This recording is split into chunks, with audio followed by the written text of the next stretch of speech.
we're back in my bathroom once again. There's a couple things in here I want to show you. First of all, this morning I was in here cleaning.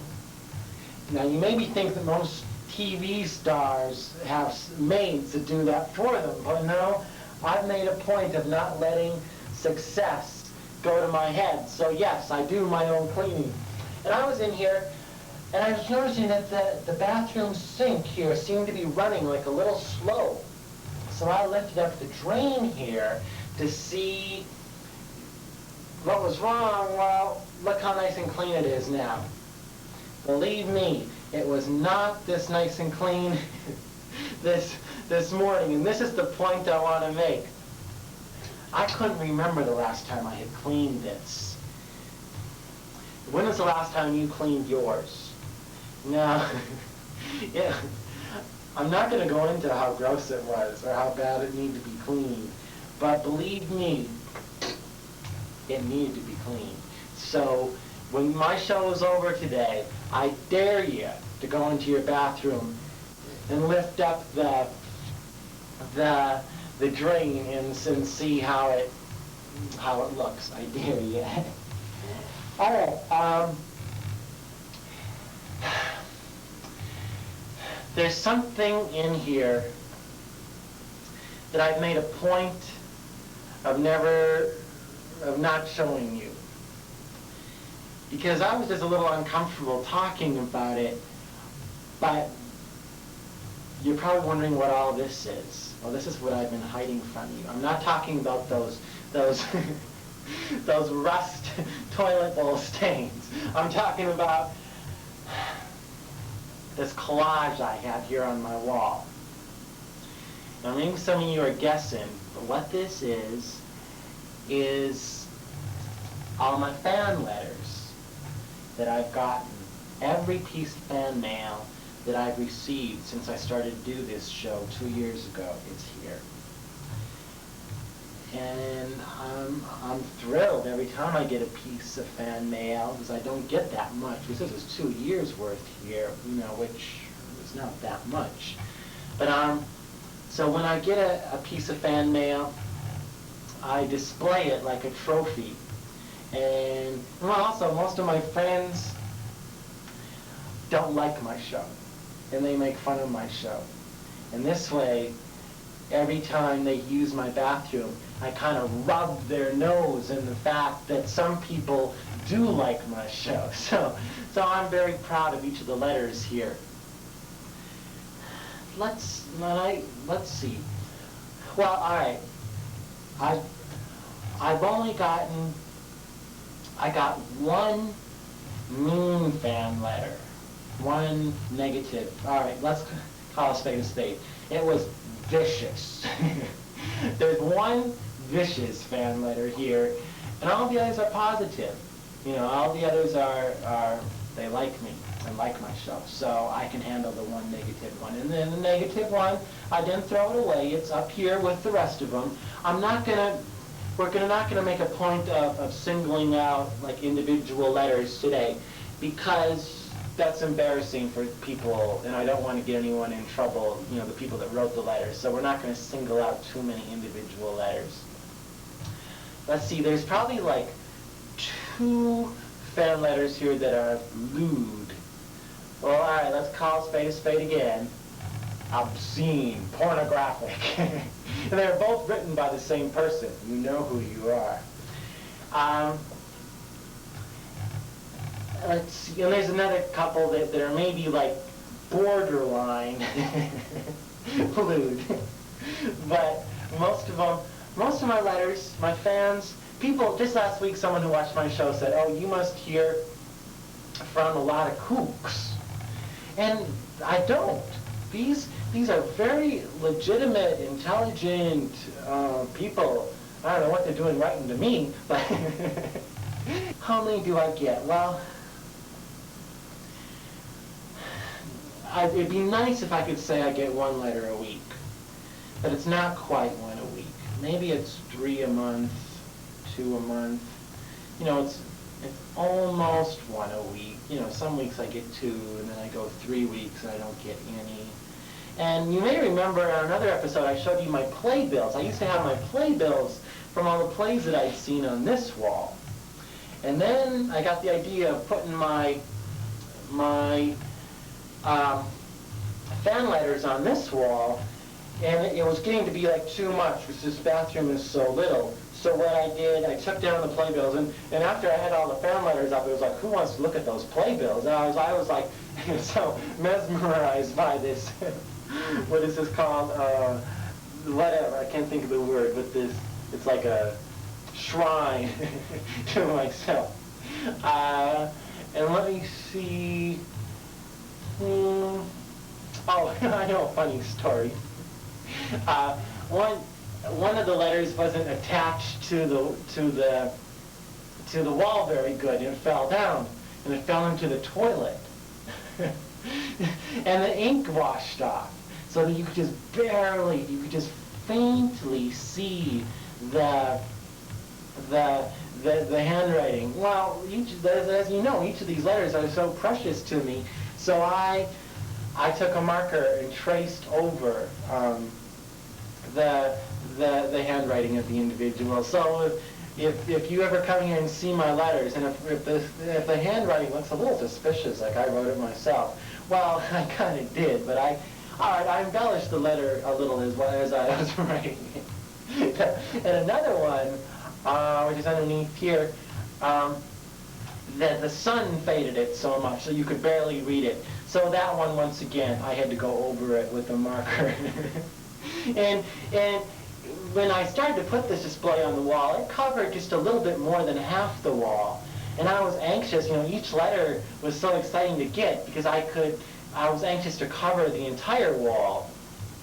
And then now I have covered the entire wall. And instead of branching out and putting the additional letters on another wall, what I started to do now is just layer the letters, you know, put one on top of another.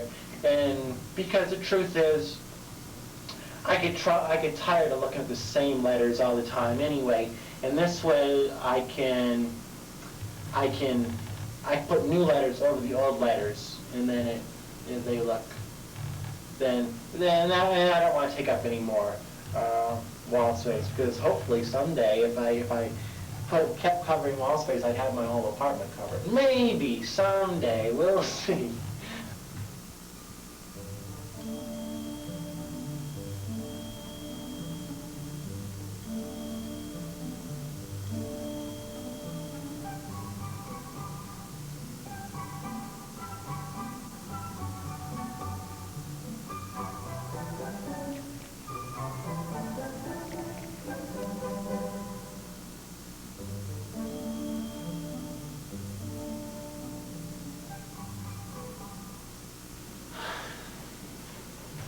Those of you that have been watching my show maybe remember that I mentioned that I'm a big fan of a woman named Martha Stewart.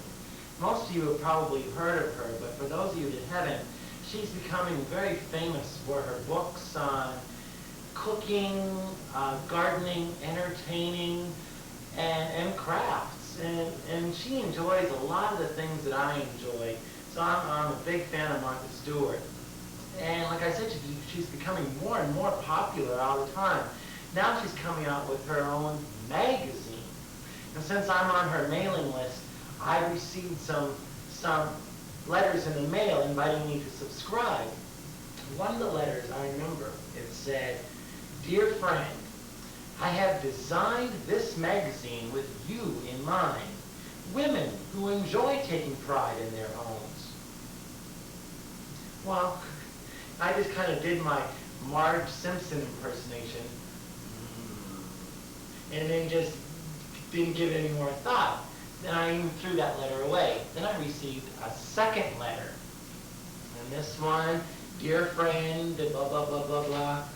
And it says, "Again, welcome to Martha Stewart Living." That's the name of her magazine. "And thank you for joining me and thousands of women who believe that dreams can become beautiful realities." Well, this time it started to get to me, and I decided someone has to set Martha straight. Come on, Martha, this is 1991, and men take pride in their homes too, and are interested in the same things that you're interested in. And that's when I decided to invite our next guest to be on my show. His name is Brett Gilbert. And, well, I hope you're watching today, Martha, because I think you can pick up some hints from Brett. I'm pretty excited about this next segment here on my craft show. First of all, it's going to be fun to have Brett on my show. And also, for the first time ever, we have a live satellite hookup between my apartment here on West 72nd and Brett's apartment way downtown in Battery Park City at the tip of Manhattan. Now, this is a little technically advanced for my little craft show here. And Manhattan Cable has been very helpful in helping us line this up and help us with the satellite dish. And half my crew is down there with that setup. And we did test it out beforehand. And before the show started today, and everything seemed to go smooth. But I hope you just bear with us, and I hope that everything goes fine. So I believe you're ready, right? All right, there's Brett. Okay, this is good. Hello, Brett. Mark, is that you? Hi, welcome to my craft show. Hi, Mark. It's good to be here. So how's the weather down there? Well, it's somewhat overcast, as you can see, but it's very warm, and it's generally very nice.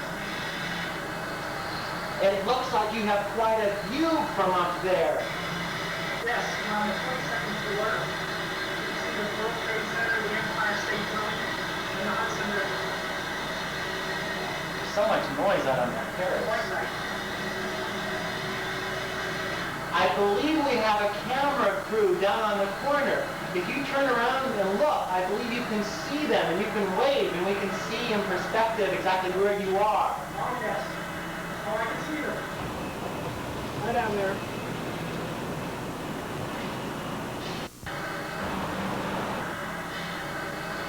So how's my crew been treating you today? What?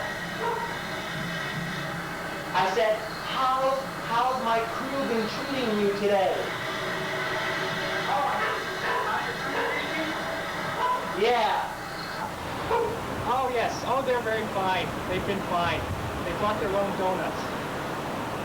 I warned them that they better leave your apartment in the same condition it was when they got there. I know what a mess all those lights and cables and cameras can make. Oh, they've been fine. Don't worry about anything.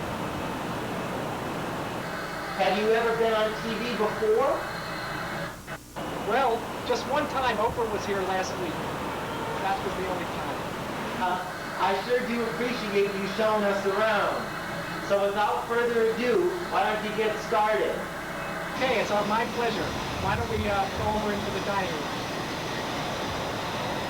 Hopefully things will go a little better inside. It was so noisy. Most of your viewers know modern apartments don't have dining rooms so much as they have dining areas. And we've tried to make this dining area into a room by using moldings, chair rails, and wallpaper. And we feel it makes the room enclosed, gives a little character, and just highlights that this is a dining room instead of a dining area. That's very nice, Brett. You did a good job. Did you do all that work yourself?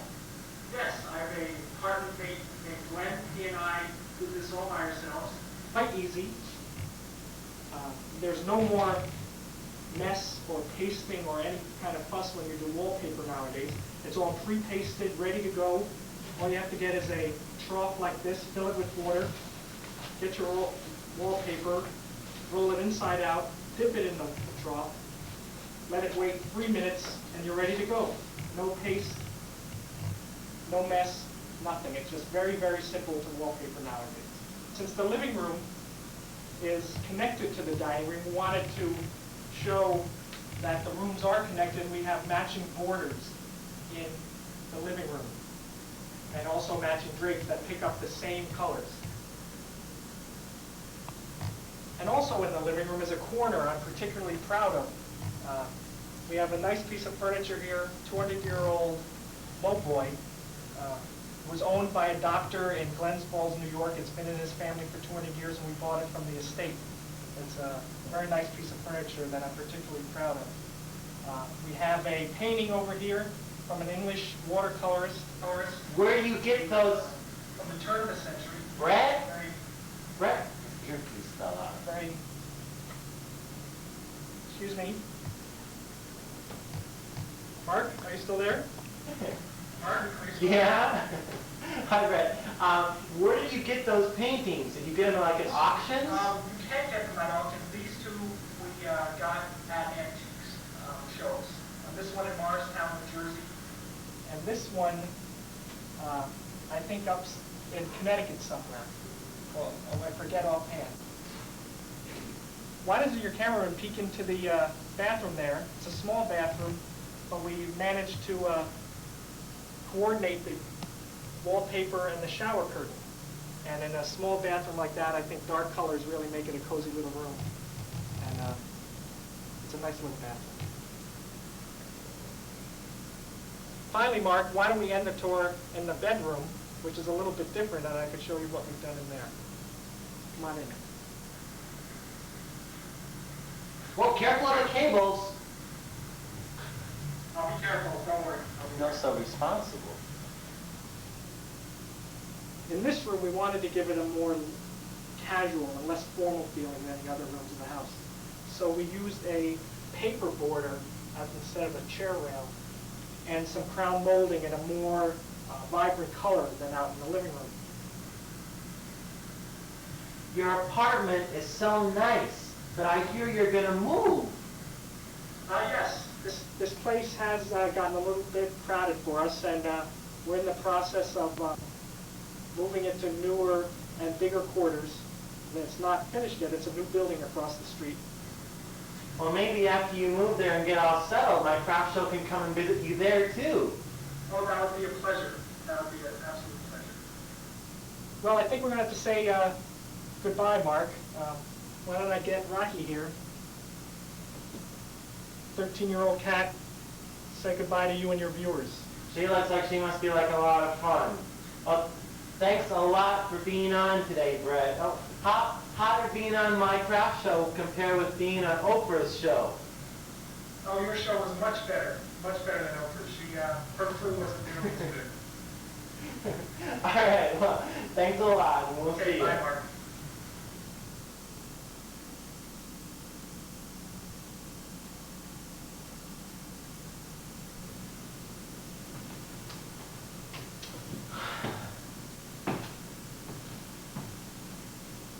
Whoa! that went pretty good. It was a little stressful there for a couple moments, but I think we pulled that off pretty good. And I want to thank everyone for not the viewers. I want to thank the crews and Manhattan Cable for helping. Well, I want to thank the viewers too, but I want to thank Manhattan Cable and everyone else who helped pull off our first live satellite connection here on my craft show. Well, anyway, after all that, I need a little break here.